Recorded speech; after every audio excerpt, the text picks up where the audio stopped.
ಎಲ್ರಿಗೂ ನಮಸ್ಕಾರ. ನಾನು ಉಷಾ ಶೆಟ್ಟಿ, ಕನ್ನಿಕಾ ಬ್ಲಾಗ್ಗೆ ಸ್ವಾಗತ. ಇವತ್ತು ನಾವು ಮಾಡ್ತಾ ಇರೋದು ತೆಂಗಿನಕಾಯಿಯಿಂದ ಮಾಡ್ತಿರೋ ಕಡಿ. ನಾವು ದಿನಾಲೂ ಬೆಳಿಗ್ಗೆ ಮಾಡ್ತೀವಿ, ಹುಳಿ ಮಾಡ್ತಿರ್ತೀವಿ, ಸಾರು ಮಾಡ್ತಿರ್ತೀವಿ, ತೊವೆ ಮಾಡ್ತಿರ್ತೀವಿ, ಅನ್ನ ಕಲಿಸ್ಕೊಳ್ಳಿ ಡೈಲಿ ಒಂದು ಏನಾದರೂ ಬೇಕೇ ಬೇಕು. ಆದರೆ ಇದು ತುಂಬ ಸಿಂಪಲ್ ಆಗಿರೋದು, ಅಡುಗೆ ಮಾಡಲಿಕ್ಕೆ ಬೇಜಾರಾಗುತ್ತೆ. ಆ ಟೈಮ್ನಲ್ಲಿ ಸುಮ್ಮನೆ ತೆಂಗಿನಕಾಯಿ, ಇದಕ್ಕೆ ಬೇಯಿಸೋದಿಲ್ಲ, ಏನೂ ಇಲ್ಲ, ಇದನ್ನು ಡೈರೆಕ್ಟ್ ಕುದಿಸೋ ಸಹಿತ ಇಲ್ಲ, ಡೈರೆಕ್ಟಾಗಿ ನಾವು ಹೆಂಗೆ ಮಾಡ್ಬೋದು ಕಡಿ, ತುಂಬ ಸುಲಭವಾಗಿ 5 ನಿಮಿಷದಲ್ಲಿ ರೆಡಿ ಮಾಡ್ಬೋದು. ಹೆಂಗೆ ಮಾಡ್ಬೋದು ಅನ್ನೋದನ್ನು ನಾನು ಇವತ್ತು ತೋರಿಸ್ತಾ ಇದ್ದೀನಿ. ಏನು ಬೇಕಾಗಿರೋದು ಇದರಲ್ಲಿ, ತೆಂಗಿನಕಾಯಿ ತುರಿದು ಅದನ್ನು ತುರಿ ಇಟ್ಕೊಂಡಿದ್ದಿದೆ, ಒಂದು ಅರ್ಧ ತೆಂಗಿನಕಾಯಿ ತುರಿದು ಇಟ್ಕೊಂಡಿದ್ದಿದೆ, 4 ಹಸಿ ಮೆಣಸಿನಕಾಯಿ, ತುಂಬ ಖಾರ ಇದ್ದರೆ ಸ್ವಲ್ಪ 3 ಹಾಕ್ಕೊಳ್ಬೋದು, ಇಲ್ಲಾಂದರೆ 4 ಹಾಕ್ಕೊಳ್ಬೋದು. ಸ್ವಲ್ಪ ಹುಣಸೆ ಹಣ್ಣು, ಇದಿಷ್ಟು ರುಬ್ಲಿಕ್ಕೆ ಬೇಕು. ಒಗ್ಗರಣೆಗೆ ಬೇಕಾಗಿರೋದು ಒಣಮೆಣಸಿನ್ಕಾಯಿ 2, ಒಂದು ಸ್ವಲ್ಪ 1 ಗಡ್ಡೆ ಬೆಳ್ಳುಳ್ಳಿ ಸುಲಿದಿಟ್ಕೊಂಡಿದ್ದಿದೆ, ಕರಿಬೇವು, ಆಮೇಲೆ ಒಗ್ಗರಣೆಗೆ ತೆಂಗಿನ ಎಣ್ಣೆ, ಸಾಸಿವೆ.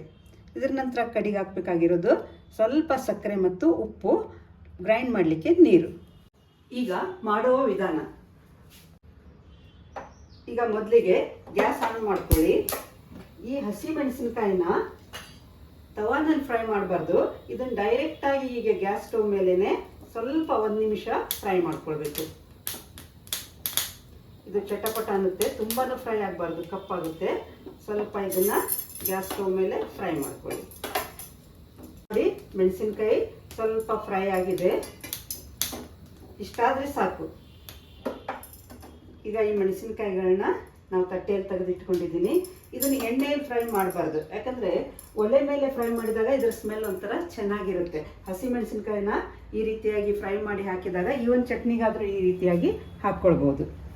ಈಗ ಮಿಕ್ಸಿಯಲ್ಲಿ ತುರಿದಿಟ್ಕೊಂಡಿರೋ ಕೊಬ್ಬರಿನ ಹಾಕೊಳ್ಳೋಣ.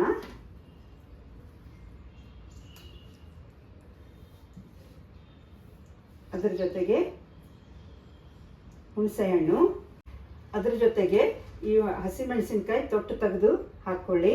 ಆಮೇಲೆ ಉಪ್ಪು, ಸಕ್ಕರೆ ಗ್ರೈಂಡ್ ಆದಮೇಲೆ ಹಾಕ್ಕೊಳ್ಳೋಣ. ಈ 3 ಐಟಮನ್ನು ಮೊದಲು ನುಣ್ಣಗೆ ಗ್ರೈಂಡ್ ಮಾಡ್ಕೊಳ್ಬೇಕು. ಈಗ ಇದಕ್ಕೆ ಸ್ವಲ್ಪನೇ ನೀರು ಹಾಕ್ಕೊಂಡು, ತುಂಬ ನೀರು ಹಾಕಬೇಡಿ, ಸಿಡಿಯುತ್ತೆ. ನುಣ್ಣಗೆ ಎಷ್ಟಾಗುತ್ತೋ ಅಷ್ಟು ನುಣ್ಣಗೆ ಸ್ವಲ್ಪ ನೀರು ಹಾಕ್ಕೊಂಡು ಗ್ರೈಂಡ್ ಮಾಡ್ಕೊಳ್ಳಿ. ರುಬ್ತಾ ಇದ್ದೀನಿ, ಇನ್ನೂ ರುಬ್ಬಬೇಕು, ಇನ್ನೂ ಸ್ವಲ್ಪ ಸಣ್ಣಗಾಗಬೇಕು. ಎಷ್ಟಾಗುತ್ತೋ ಅಷ್ಟು ಸಣ್ಣಗೆ ರುಬ್ಕೊಳ್ಳಿ.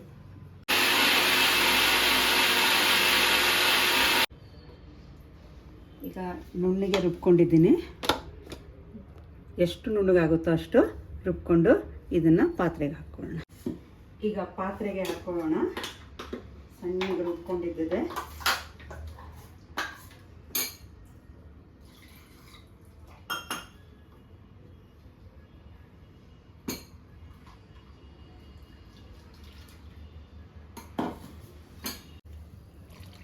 ಈಗ ನೋಡಿ ಎಷ್ಟು ಚೆನ್ನಾಗಿ ಬಣ್ಣ ಬಂದಿದೆ, ಬೆಳ್ಳಗೆ ಕಡಿ ಆಗುತ್ತೆ ಇದು. ಇನ್ನಿದನ್ನು ನೀರು ಹಾಕಿ ಮಿಕ್ಸ್ ಮಾಡ್ಕೊಳ್ತಾ ಇದ್ದೀನಿ.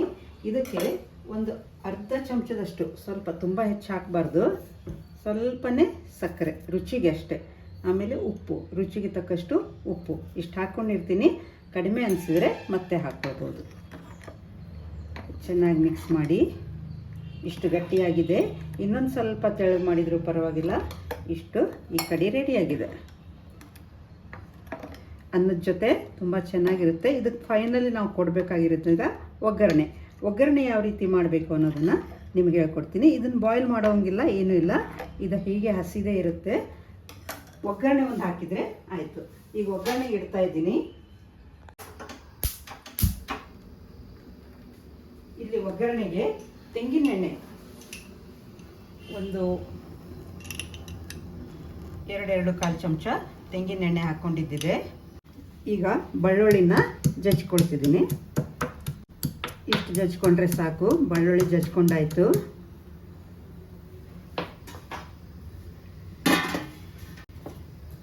ಮೆಣಸಿನಕಾಯಿನ ತುಂಡು ಮಾಡ್ಕೊಳ್ಳಿ.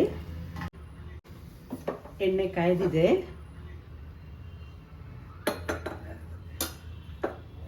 ಈಗ ಇದಕ್ಕೆ ಸಾಸಿವೆ,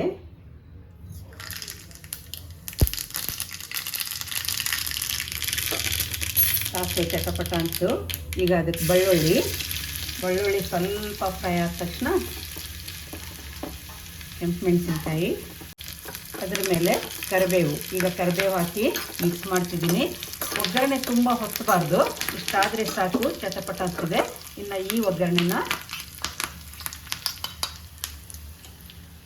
ಕಡಿಗೆ ಹಾಕ್ತಾಯಿದ್ದೀನಿ.